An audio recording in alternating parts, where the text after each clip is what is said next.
야고보서 3장 13절에서 18절 말씀, 살아계신 하나님이 오늘도 우리에게 말씀하십니다. 믿음으로 사모함으로 잘 받는 저와 여러분 되기를 바랍니다. 제가 봉독하겠습니다. 너희 중에 지혜와 총명이 있는 자가 누구냐? 그는 선행으로 말미암아 지혜의 온유함으로 그 행함을 보일지니라. 그러나 너희 마음속에 독한 시기와 다툼이 있으면 자랑하지 말라. 진리를 거슬러 거짓말하지 말라. 이러한 지혜는 위로부터 내려온 것이 아니요 땅 위의 것이요 정욕의 것이요 귀신의 것이니, 시기와 다툼이 있는 곳에는 혼란과 모든 악한 일이 있음이라. 오직 위로부터 난 지혜는 첫째 성결하고, 다음에 화평하고 관영하고 양순하며 긍휼과 선한 열매가 가득하고 편견과 거짓이 없나니, 화평하게 하는 자들은 화평으로 심어 의의 열매를 거두느니라.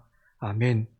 하늘의 지혜와 땅의 지혜라는 제목으로 서충석 목사님 말씀 전해 주시겠습니다.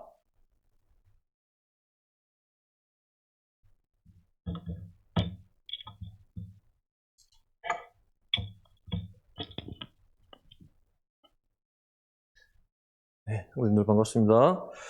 오늘 하나님 말씀 같이 나누겠습니다. 우리 주위에 둘러보면 지혜라는 이름을 가진 사람이 적지 않습니다. 혹시 이 중에도 지혜라는 이름을 가지신 분이 계신지 잘 모르겠는데요. 제가 아는 사람만 해도 이 이름을 가진 분이 꽤 있습니다. 보통 이 지혜라는 이름은 기독교 가정에서 주로 지었던 것 같습니다. 그럼 이렇게 왜 지혜라는 이름을 많이 선호하고 지었을까? 아무래도 이 지혜를 우리 사람들이 사랑하고 또 좋아하기 때문이 아닐까 생각합니다.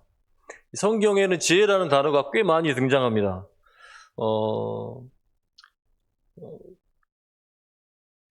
가장 많이 등장하는 성경은 바로 잠언이죠.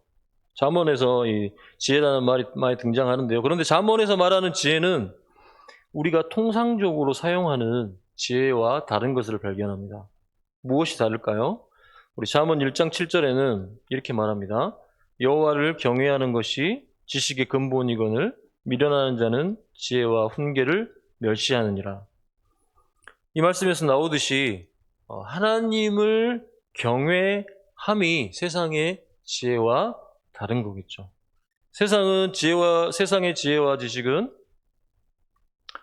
하나님을 경외함이 빠져 있습니다. 하지만 성경은 하나님을 경외하는 것이 지혜의 기초이고 시작이라고 말합니다. 오늘 우리가 마주할 본문에서는 우리가 힘껏 추구해야 할 지혜가 무엇인지를 보여줍니다. 그리고 반대로 우리가 따르지 말아야 할 지혜도 말해줍니다. 오늘 우리는 본문을 통해서 참 지혜가 무엇인지를 분별하고 나가기를 소망합니다. 오늘 우리 본문은 이렇게 시작합니다. 너희 중에 지혜와 총명이 있는 자가 누구냐? 13절에 말하고 있습니다.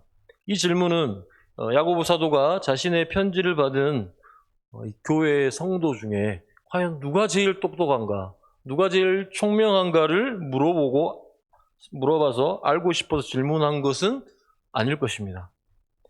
편지의 문맥을 살펴보면 야고보 사도는 지혜와 총명을 가진 자가 어떤 자인지를 알려주기 위해서 이 질문을 합니다. 3장 1절을 우리가 읽지 않았지만 예전에 우리가 말씀으로 살펴봤습니다. 알 수 있듯이 지금 편지를 받은 상황에 이 교회 안에는 선생이 되고 싶어하는 자들이 많았다는 것입니다. 즉 교회의 성도들을 말씀으로 지도하고 가르치고자 하는 자들이 많이 있었는데요. 그들은 선한 의도였다기보다는 말씀으로 가르치고 다스리는 이 권위를 통해서 높아지려는 욕심을 가진 자들이었습니다. 이러한 배경의 연장선상에서 야고보 사도는 말하고 있음을 알게 됩니다. 3장 1절에서 12절은 말과 혀에 관한 내용이죠.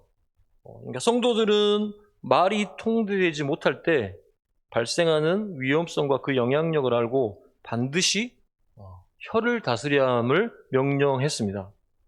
그렇게 되지 않는 삶은 어떻게 된다고 말씀을 했습니까? 불태워지는 멸망으로 가게 된다고 경고했습니다. 이제 야고보는 이런 문맥 속에서 선생이 되어 자랑하고자 하는 자들에게 연장선상에서 다시 일침을 가하고 있습니다. 아마도 그들은 자신들이 지혜와 총명이 있다고 생각하고 떠들었을지 모릅니다. 그래서 야고보 사도는 이 교회를 혼잡하는 그들에게 과연 너희가 지혜와 총명이 있는 자인지를 경고하고 가르치기 위해 이 질문을 합니다. 그래서 만약 그렇게 너희가 지혜를 자랑하는데 너희가 만약 지혜가 있다면 그는 13절에 보면 뭐라고 말하고 있습니까? 그는 선행으로 말미암아 지혜의 온유함으로 그 행실을 보일지니라 라고 말하고 있습니다. 이걸 이제 직역하면 그는 지혜의 온유함에서 오는 일을 착한 행실로 보여줘라. 이 말로 번역할 수 있습니다. 지혜로운 자는 뭘 보여야 된다고 말씀하고 있습니까? 지식을 보여야 된다? 아니면 뭐 자격증을 보여야 된다? 아니면 성적을 보여야 한다고 말하고 있지 않죠. 바로 뭘 보여라고 말하고 있습니까? 네. 착한 행실을 보여달라고 말하고 있습니다. 이것은 우리가 이미 예전에 살펴본 2장에 나온 행함이 있는 믿음과 같은 말입니다. 우리는 되게 어떤 사람을 지혜로운 사람, 총명한 사람이라고 합니까? 좀 명석한 사람? IQ가 높은 사람? 뭔가 똑똑해 보이는 사람? 아니면 뭐 명문대에 입학한 그런 사람을 우리가 그렇게 생각하는 경향은 없지 않습니까? 만약 우리가 이렇게 생각한다면 우리의 이 지혜와 지식의 기준 어디에 둔 거라고 할 수 있을까요? 바로 학습 능력에 둔 거라고 할 수 있을 겁니다. 그러니까 어떤 정보를 습득하고 이해하고 하는데 더 탁월한 능력을 가졌다는 거죠. 그러니까 소위 말하는 이런 똑똑한 사람들을 우리가 지혜롭다, 총명하다 여기고 있지 않냐는 거죠. 그런데 오늘 본문 13절에서는 지혜롭고 총명한 자가 보여줘야 될 것은 무엇이라고 말하고 있습니까? 자격증이 아니고 성적이 아니고 지혜의 온유함에서 오는 착한 행실이라고 말하고 있습니다. 여기서 우리는 또한 지혜의 온유함을 주목해 봐야 합니다. 이 말은 다른 영어 성경에서는 지혜로부터 오는 온유함, 지혜에서 오는 온유함이라고 말합니다. 야고보는 하나님께로부터 오는 참 지혜의 오늘 가장 큰 특징을 보여줍니다. 바로 온유함입니다. 그러니까 온유함이 무엇입니까? 온유함은 잘 보여주는 성경의 신뢰가 있는데요. 그 본문은 바로 민수기 12장이라고 생각합니다. 민수기 12장 내용은 이렇습니다. 모세가 구스, 지금으로 보면 이 에티오피아계라고 볼 수 있는데요. 이 구스 여인을 아내로 맞이한 거에 대해서 누가 비방을 하죠? 미리암과 아론, 자신의 누나와 형이 비방을 했습니다. 표면적으로 보면 그들의 비방이 정당하다고 착각할 수 있죠. 왜냐하면 하나님께서는 이방인과의 결혼을 반대한다고 생각할 수 있기 때문이죠. 그러나 하나님은 언제든지 이방인과의 결혼을 원천적으로 반대한다고 생각할 수는 없습니다. 그러나 하나님은 보통 우리 성경에서 이방인이라고 하면 누구를 말합니까? 우상 숭배를 하거나 하나님에 대한 신앙이 없는 자를 말합니다. 대표적으로 가나안 사람들이죠. 이들에 대해서는 하나님이 출애굽기 34장에 분명히 결혼을 금지했습니다. 그러나 하나님이 모세가 이방 여인과 결혼하려 할 때 성경을 보면 모세에게 너 이방 여인이라고 결혼하지 말라고 금하면서 책망하는 장면이 나오지 않습니다. 이 이방 여인은 어떤 이유에서 이스라엘에 거주하면서 살게 되었던 그건 분명하게 나와 있지 않지만 어떤 이유에서건 이 이스라엘 안에 거주하면서 살게 되었던 자입니다. 하나님은 언약 백성 안에 거주하는 이방 민족을 거부하거나 분리시키지 않으시죠. 우리가 말씀 출애굽기 12장 48절에 보면 이렇게 말씀하고 있습니다. 너희와 함께 거류하는 타국이니 여호와의 유월절을 지키고자 하거든 그 모든 남자는 할례를 받은 후에야 가까이하여 지킬지니 곧 그는 본토인과 같이 될 것이나 할례 받지 못한 자는 먹지 못할 것이니라. 그러니까 이방인도 어떻게 할 수 있다 이 말입니까? 할례를 받은 후에는 유월절을 지킬 수 있고 본토인과 같이 될 것이라고 말씀하고 계시죠. 이런 영적인 법칙, 영적인 규칙에 따르면 이미 하나님을 믿는 신앙을 가진 이방 여인과 결혼하지 않는 것, 그것을 하나님께서 원천적으로 금지한다고 말하기는 어렵습니다.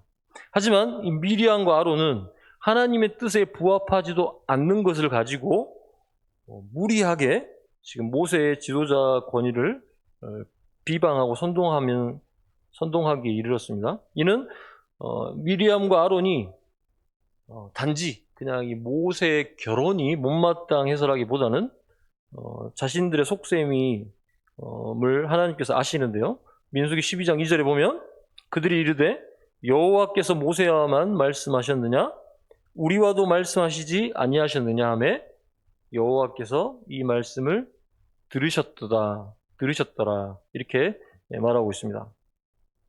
그들에게도 이 미리암과 아론 그들에게도 하나님께서 말씀하셨기 때문에 그들은 우리도 모세와 영적 권위가 동등하다 이렇게 주장하고 싶었던 거죠. 하지만 실상은 그들이 주장하는 것처럼 정말 그들이 모세와 영적 지위가 같다고 볼 수 있습니까? 네, 그렇지 않습니다.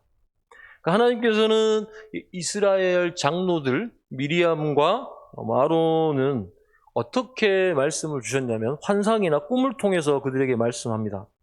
하지만 모세에게는 하나님이 어떻게 말씀하고 계시죠? 얼굴과 얼굴을 마주하고 실제로 우리 하나님은 육신이 아니시기 때문에 얼굴이 계신 것은 없지만 가까이 그만큼 모세와 가까이에서 말씀하셨다는 거죠. 그러니까 은밀하게 말씀하시지 않았다는 거예요. 모세하고는 하나님의 형상을 보여주시면서 말씀하셨다고 말하고 있습니다. 즉 모세는 다른 누구하고도 비교할 수 없이 하나님과 사람 사이에 중보를 하며 특별한 부르심으로 받았던 영적 지위를 가지고 있었죠. 하지만 모세는 그의 가장 가까운 누나와 형에게 공개적으로 모욕적인 발언과 비난을 듣게 되었죠.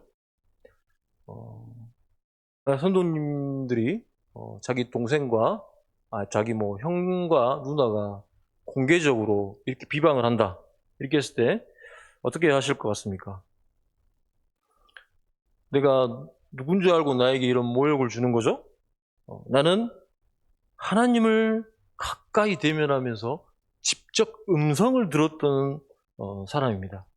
당신들이 아무리 내 형 누나라고 해도 나와 하나님만큼 가깝고 친밀하지 못한다는 걸 알죠? 이런 식으로 말하고자 했지 않았을까요? 모세는 하나님의 최측근이기 때문에 감히 자신에게 반기를 드는 것에 대해 하나님의 찬스를 이용해서 입을 다물게 하였을 수도 있었다는 거죠. 그런데 모세는 어떻게 했을까요? 모세는 이에 대해 그를 변호하기 위해 어떤 말을 했다고 기록되어 있지 않습니다. 다만 민수기 13장 3절에 표준 세번역은 더 우리가 와닿게 표현을 해놨는데요. 이렇게 말하고 있습니다. 모세로 말하자면 땅 위에 사는 모든 사람 가운데서 가장 겸손한 사람이다. 이렇게 밝혀줍니다. 여기서 이제 겸손이라는 단어는 온유함과 같은 의미로 쓰였는데요. 그러니까 모세는 자신이 부당하게 비난을 당하고 모함을 당했지만 분을 내거나 소리치지 않았습니다. 어떻게 했다고 볼 수 있겠죠? 그 소리를 듣고 그는 잠잠해 있었죠. 하나님과 이스라엘의 중보자라는 큰 권위가 있었지만 그 권위를 사용하지 않고 모세는 잠잠히 있었습니다. 여기서 우리는 온유함이 무엇인지 발견하게 됩니다. 더 나아가 이 온유함의 표상인 우리 그리스도를 기억하게 되는데요. 마태복음 11장 29절에 예수님은 이렇게 말씀합니다. 나는 마음이 온유하고 겸손하니 그 나의 멍에를 메고 내게 배우라 이렇게 말씀하십니다. 예수님은 십자가에 못 박히시기 위해 재판을 당하실 때 대제사장들과 장로들이 모함함을 고발할 때 어떻게 하셨습니까? 그거에 대해서 반박하고 변호하고 그렇게 목소리 높여 말씀하셨나요? 그렇게 하시지 않으셨죠. 아무 말도 하시지 않으셨죠. 또한 십자가에 못 박히시기 전에 예수님 어떻게 되십니까? 침뱉음을 당하고 모욕을 당하고 조롱을 당하셨죠. 희롱을 당하셨지만 어떻게 하셨습니까? 그들의 조롱에 반응하며 핏대를 세우신 게 아니고 아무 말씀도 하지 않으셨죠. 그리고 십자가에 못 박혀 매달려 있을 때에도 사람들은 예수님께 십자가 너가 하나님의 아들이거든 십자가에서 내려오라 이렇게 조롱하지만 이에 대해 한 말씀도 하지 않으셨습니다. 이러한 모습은 감히 어떤 누구도 할 수 없습니다. 헤아릴 수 없습니다. 왜 그렇습니까?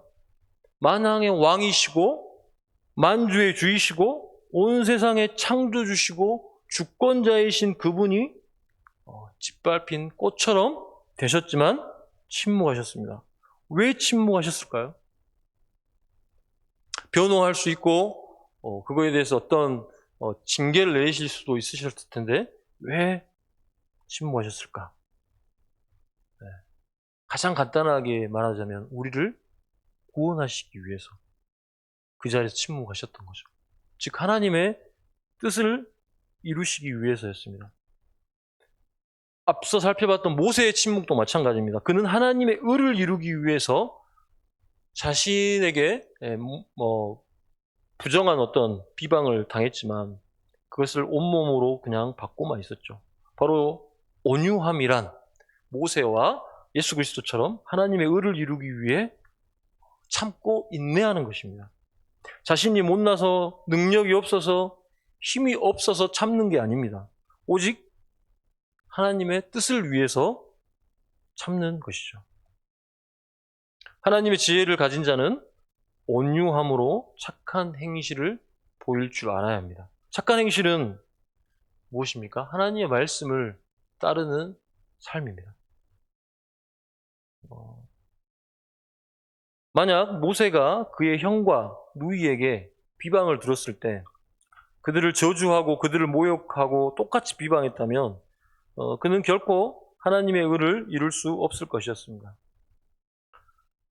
착한 행실은 지혜의 온유함으로 해야 됩니다. 이러한 지혜가 과연 어떤 것인지는 뒤에 부분에서 자세하게 설명하고 있습니다. 그리고 먼저 야고보 사도는 참 지혜가 아닌 것을 14절에서 16절에 보여주고 있습니다. 하나님의 지혜가 아닌 것의 특징을 14절에서 지금 보여주고 있습니다. 이렇게 말합니다. 그러나 너희 마음에 속한 독한 시기와 다툼이 있으면 자랑하지 말라. 진리를 거슬러 거짓말하지 말라라고 합니다. 자랑하지 말라고 지금 말하고 있습니다. 어떤 경우에 자랑하지 말라고 말씀하고 있죠? 너희 마음속에 지독한 시기심과 다툼이 있는 경우에는 자랑하지 말라고 합니다. 그러니까 지식을 자랑하지 말라는 거죠. 이때 여기서 다툼이라는 말은 이기적인 야심이라고 정확하게 말할 수 있습니다. 그러니까 만약 마음속에 지독한 시기심과 어떤 이기적인 야심, 우리들에게 야심이 있죠. 그런데 이런 야심이 있다면 너의 지혜를 자랑하지 말라라고 말하고 있는 거죠. 무엇을 그런데 사람들은 보통 언제 자신의 지식과 지혜를 자랑하고 싶어 할까요? 언제 그런 것 같습니까? 남들보다 좀 더 나아 보이려고 할 때, 남들보다 뭔가 더 얻고 싶은 게 있을 때, 우리는 지식과 지혜를 자랑한다는 말이죠. 물론 사람들은 다른 사람을 위해서 어떤 지식과 지혜를 전달하는 경우도 있습니다.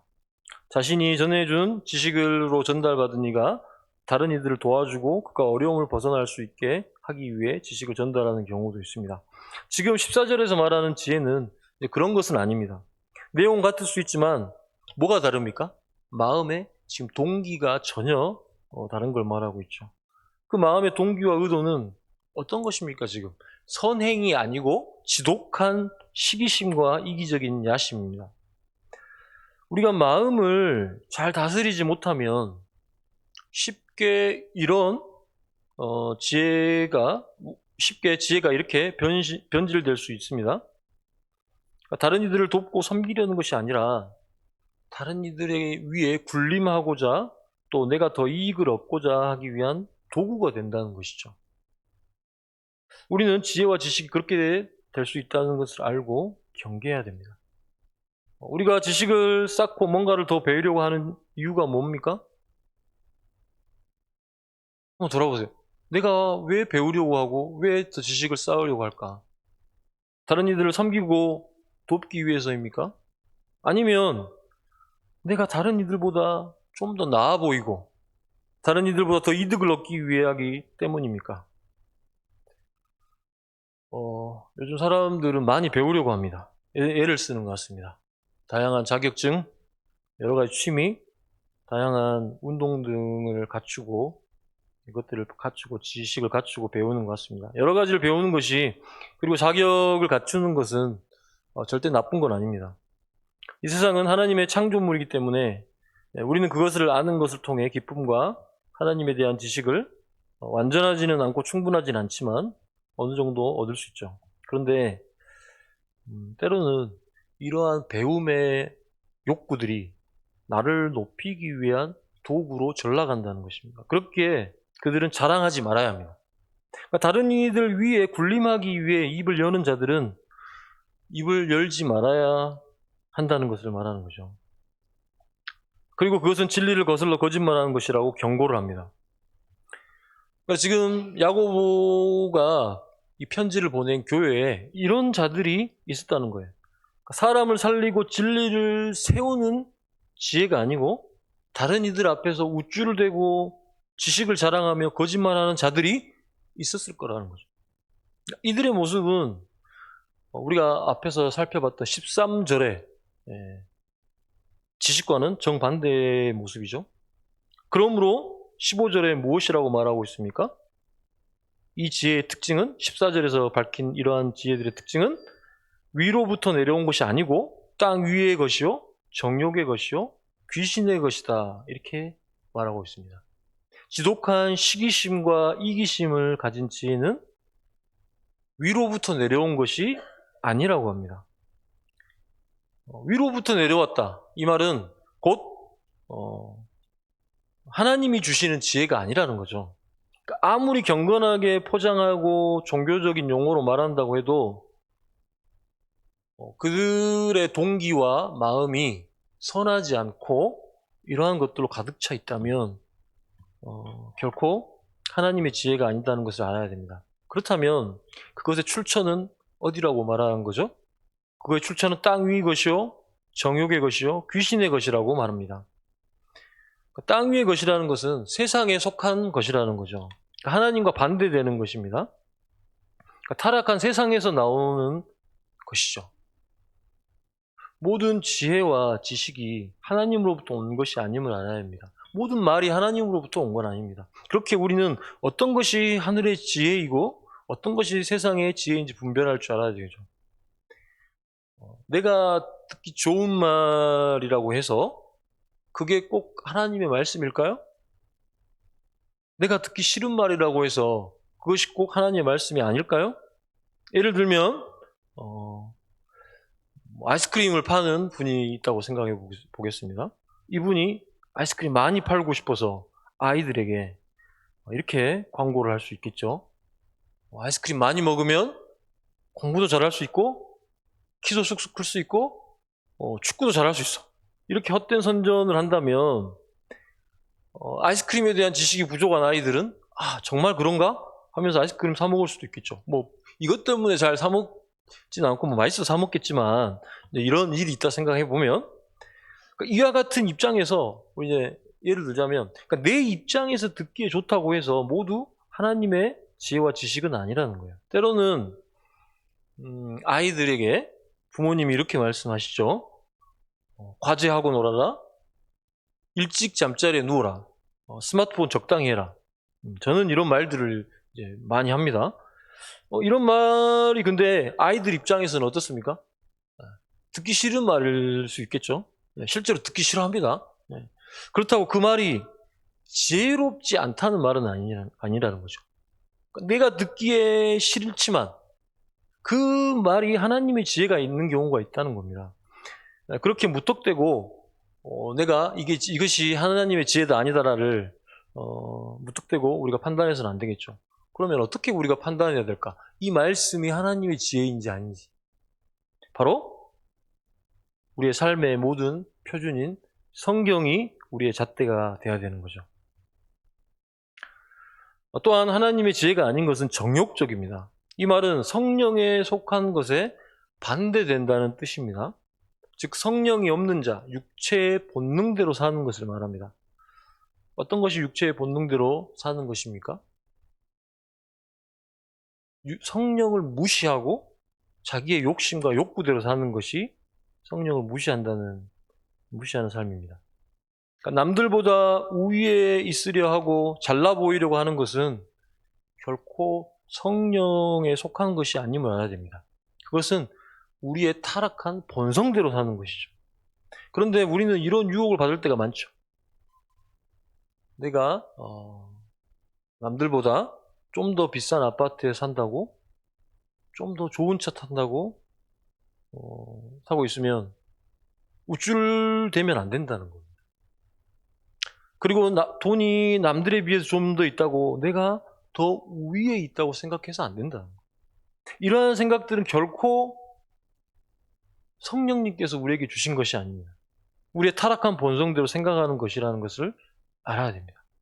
다음으로 시기심과 이기심에서 나오는 이 지혜는 마귀적입니다. 이 말은 지혜의 근원은, 이러한 지혜의 근원은 마귀로부터 온 것이고 마귀가 가지고 있는 지혜라는 것인데요. 마귀가 누구입니까? 마귀는 거짓말하는 자죠. 처음부터 살인한 자고 시험하는 자고 형제를 참수하는 자라고 성경을 말합니다. 첫사람 아담을 유혹하는 자가 마귀죠. 바로 그 큰 특징이 뭡니까? 그의 큰 특징은 바로 거짓말하는 것입니다. 거짓말이란 하나님의 진리를 거슬리는 말, 하나님의 말씀을 변질시키고 변형시키고 부정하는 거죠. 그러니까 우리의 시기심과 이기심은 마귀적이라는 것을 알아야 됩니다. 그러니까 마귀는 우리가 형제를 넘어뜨리게 하고 무너지게 하고 일어서지 못하게 만듭니다. 시기심과 이기심에 사로잡혀 남의 것을 속여 빼앗으려 합니다. 그러니까 나의 입술로 남을 속여서 남의 것을 내 것으로 만들고자 한다면 그 지혜는 마귀에게서로부터 온 것입니다. 우리나라는 보험 사기를 가장 많이 하는 나라로 알려져 있습니다. 실제로 그렇습니다. 예, 우리나라. 그래서 보험금이 좀 계속 올라가시죠. 예, 그런 이유가 이런 데서 온 거라고 합니다. 살짝 다쳤는데도 보험금 얻으려고 몇 달을 입원해 있기도 하죠. 심지어 가족을 이용해서라도 보험금을 속여서 취한다는 것을 듣습니다. 마귀는 그런 아이디어, 그런 생각 누가 준 겁니까? 이제 마귀가 준 거죠. 마귀는 우리에게 이렇게 속삭여요. 너 그렇게 거짓말 안 하고 정직하게 살면 너만 손해야. 다른 사람들 다 그렇게 하는데 너만 별나게 착하게 살 필요 없어. 적당히 거짓말해도 돼. 이렇게 속삭인다는 거죠. 마귀가 세상 사람들한테만 이렇게 속삭이죠. 네, 그렇지 않습니다. 바로 우리에게도, 믿는 자들에게도 이렇게 속삭입니다. 크리스찬들은 보험 사기 안 해야겠죠. 그런데 그렇지만 크리스찬도 보험 사기를 한다는 거죠. 그러니까 우리는 이러한 속삭임이 마귀적인 것을 알고 경계하고 멀리해야 한다는 거 잊지 말아야 합니다. 결국 이러한 하늘로부터 오는 지혜가 아닌 마귀적인 지혜가 있는 곳에는, 지독한 시기심과 이기적인 야망이 넘치는 곳에는 혼란과 악행만이 있다고 16절에 결론을 말하고 있습니다. 15절에 나타난 마귀적인 지혜, 즉 거짓의 지혜의 특징에서 우리는 지혜가 가져오는 악한 행심과 혼란을 보았습니다. 이제 우리가 전에 보았던 야고보 3장의 말의 위험성을 연상하게 되는데요. 이러한 것들을 통해 그러니까 통제되지 않는 말은 어떻게 된다고 했습니까? 우리의 삶을 송두리째 불태운다고 했습니다. 그 말로 우리는 심판을 받는다고 했습니다. 마찬가지로 우리 안에 이러한 마음에서 내뱉는 지식과 지혜에 의해서 우리의 삶은 송두리째 죄악으로 몰아가게 된다는 거예요. 죄악으로 몰아가게 되고 우리의 삶이 멸망하게 된다고 지금 결론을 내리고 있는 겁니다. 이제 야고보 사도는 이런 거짓 지혜로 초래되는 무서운 결과를 보여주고 난 뒤에 그렇다면 우리는 어떤 지혜를 따라야 되는지에 대해서 그 특징을 말하고 있습니다. 그 첫 번째 특징, 우리 오늘 본문 말씀에 보듯이 17절에 잘 나오고 있습니다. 첫 번째 특징은 하나님께로부터 온 지혜의 첫 번째 특징은 순결이라고 말합니다. 이는 더럽혀지지 않고 혼합되지 않았다는 뜻이죠. 그러니까 죄로 더럽혀지지 않는 것과 세상과 혼합되지 않았다는 걸 말합니다. 우리 주위에 아무리 세련되고 호기심을 자극하고 많은 사람이 좋아하는 지식이 있더라도 그 지혜와 지식이 성결하지 않다면 그건 하나님께로부터 오는 지혜가 아닙니다. 그러니까 우리는 순결한 지혜와 지식을 받아들여야 되죠. 더럽혀진 지식을 받아들여서는 안 됩니다. 내가 죄를 짓게 만드는 지식은 결코 받아들여서는 안 되죠. 요즘에 매스컴에서 보면 마약 범죄에 관한 내용을 종종 듣게 됩니다. 어떤 연예인들은 마약을 상습적으로 했고 마약 성분의 음료를 청소년들에게 속여서 마시게 하는 그런 일들도 있고 미국의 어떤 도시는 마약으로 도시가 마비되었다 하는 그런 뉴스를 접하셨을 겁니다. 사람들이 마약을 접하고 계속 찾게 되고 중독되는 이유가 뭘까요? 처음에는 분명히 무엇으로 시작했을까요? 더러운 지식으로 시작했을 것입니다. 마약을 하면 현실의 문제를 잊거나 말로 표현 못할 즐거움을 얻을 수 있다는 그런 마귀의 지식을 들었을 것입니다. 혹시 우리는 이 중에는 마약을 하시는 분은 아무도 없겠지만 마약은 아닐지라도 우리 중에는 마약처럼 중독된 나쁜 습관은 있지 않습니까?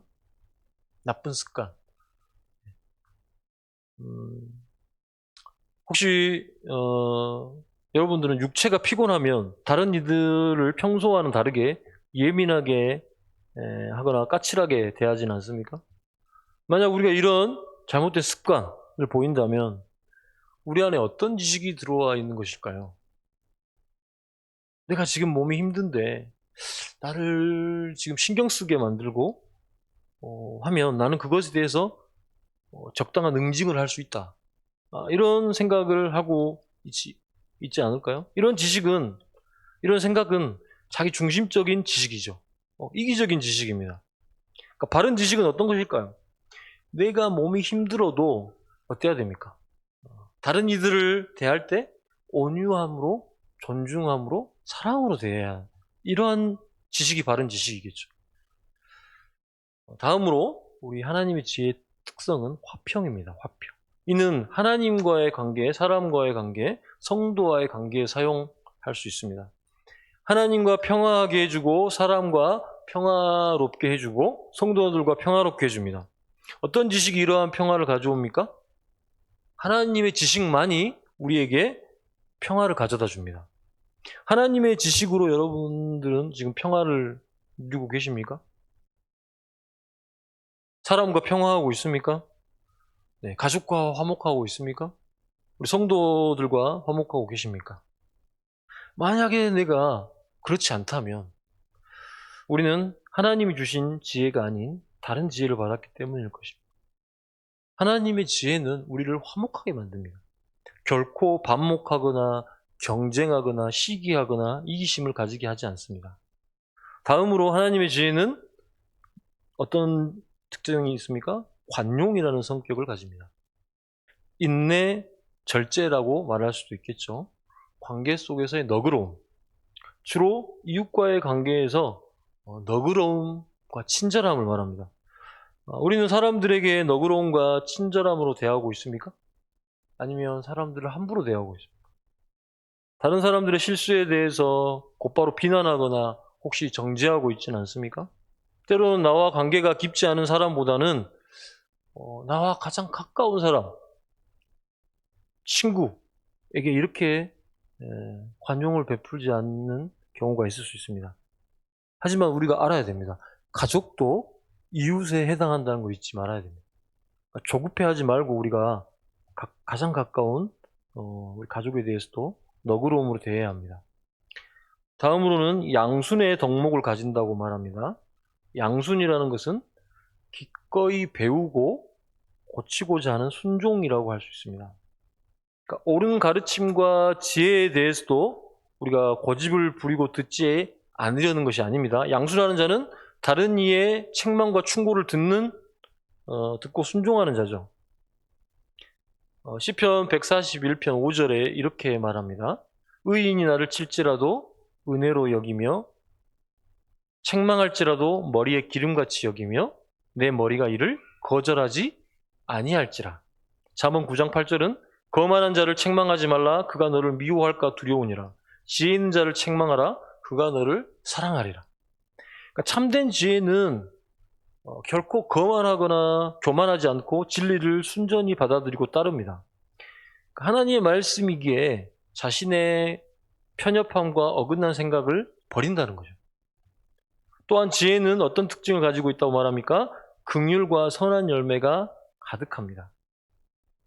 긍휼은 자신에게 잘못한 사람이나 가난한 자들에게 베푸는 것이고, 선한 열매는 긍휼을 베풀게 될 때 드러나는 결과입니다. 그러니까 긍휼을 베푸게 될 때 거기에는 기쁨과 사랑과 은혜와 감사, 행복이 따라오겠죠.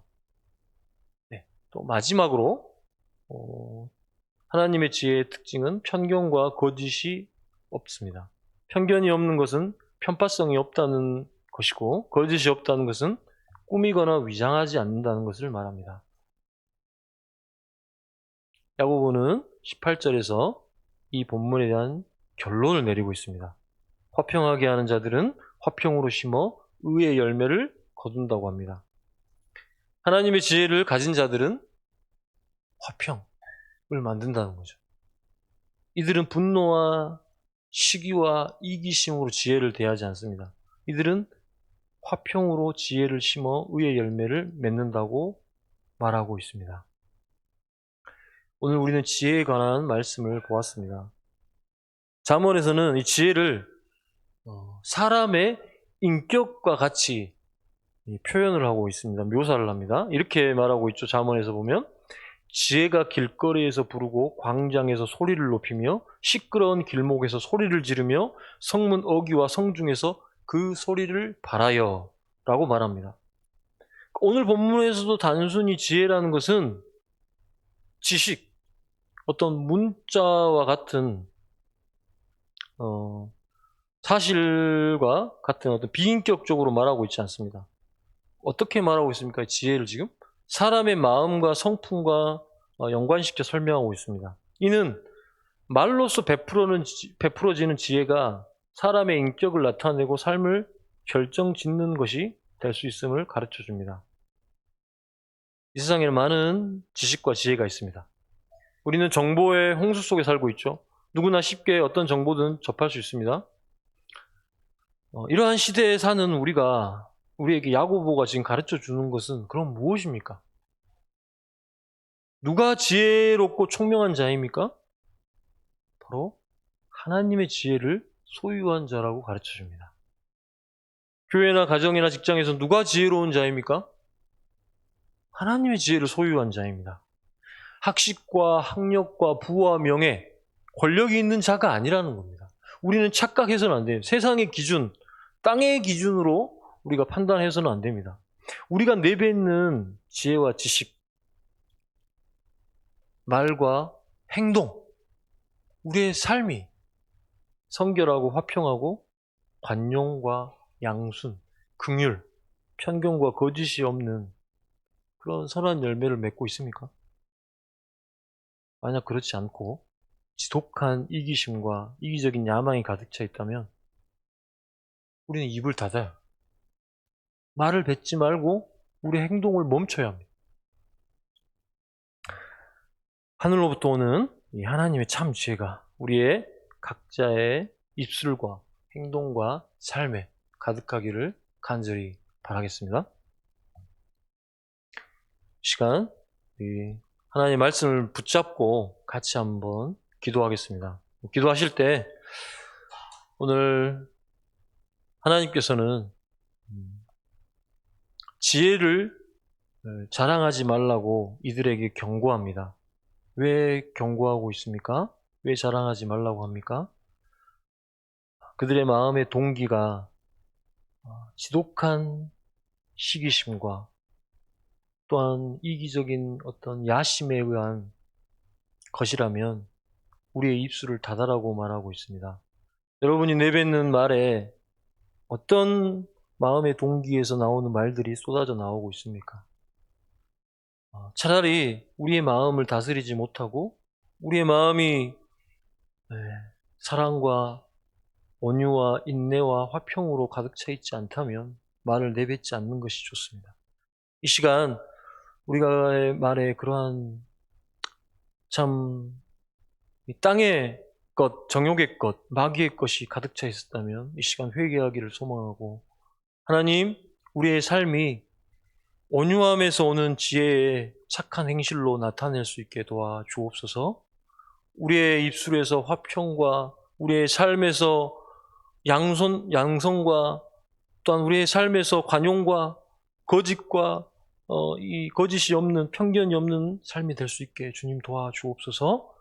시간 같이 주님 앞에 기도하며 나아가겠습니다.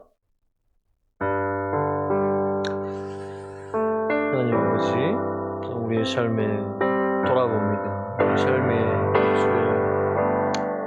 입술에서 나오는 것, 우리의 몸에서 나오는 것, 우리 행실에서 나오는 것, 이것이 얼마나 정욕적이었으며 참 우리의 시기심과 우리의 더러운 야망에서 나왔던 것들이었음을 우리가 이 시간 고백합니다. 남들보다 높아지려 하고 남들보다 군림하려 하고 나의 것을 자랑하며 나의 것들을 뽐내려고 해 아버지 우리의 지혜를 배우고 습득하고 얻으려고 하고 있지 않습니까? 하지만 우리 하나님께서는 우리 마음속에 온전히 이 참 온유함으로 누가 나를 비방하고 누가 나를 할지라도 그 가운데 예수님을 닮은 온유함으로 이 착한 행실을 보이라고 말하고 있습니다. 하나님 우리가 하늘의 지혜를 그렇게 드러낼 수 있는 자들 되게 도와주옵소서. 우리가 그렇지 않고서는 우리가 저렇고 추악한 마음이 있고서는 우리의 입술을 닫고 하나님의 마음과 기도하며 나아갈 수 있는 우리의 삶이 다 될 수 있도록 주님 도와주옵소서. 우리의 삶을 돌아보며 회개하며 나아갈 수 있는 우리의 삶이기를 소망하고 구합니다. 주님 도우시고 우리의 삶을 인도하시고 역사하여 주옵소서. 하나님 도우시고 인도하여 주옵소서. 하나님, 우리의 입술과 우리의 행동에서 참 땅의 지식과 정욕의 것과 세상의 것이 나오지 않을 수 있도록 주님 도와주옵소서. 하나님, 우리가 이웃에게 참 우리의 시기심으로, 우리의 이기심으로 우리의 입술을 열지 않게 해주시고 우리의 가족에게 참 거짓된 지식으로 행동하지 않게 도와주시고 우리의 이웃에게 추악한 마음과 마귀의 마음으로 참소하는 마음, 미워하는 마음으로 말하지 않고 행동하지 않을 수 있게 주님 도와주옵소서. 좀 우리에게 우리의 입술에 하나님의 지식을 주시고 하나님의 지혜를 주셔서 우리가 어떤 상황에 대해서 온유함과 하나님 닮은 마음으로 살아갈 수 있도록 주님 도와주옵소서. 그러한 말이 우리의 입술에 나올 수 있게 도와주시고 그러한 행실이 우리의 삶에 넘쳐날 수 있도록 우리를 인도하여 주옵소서. 예수님 이름으로 기도합니다.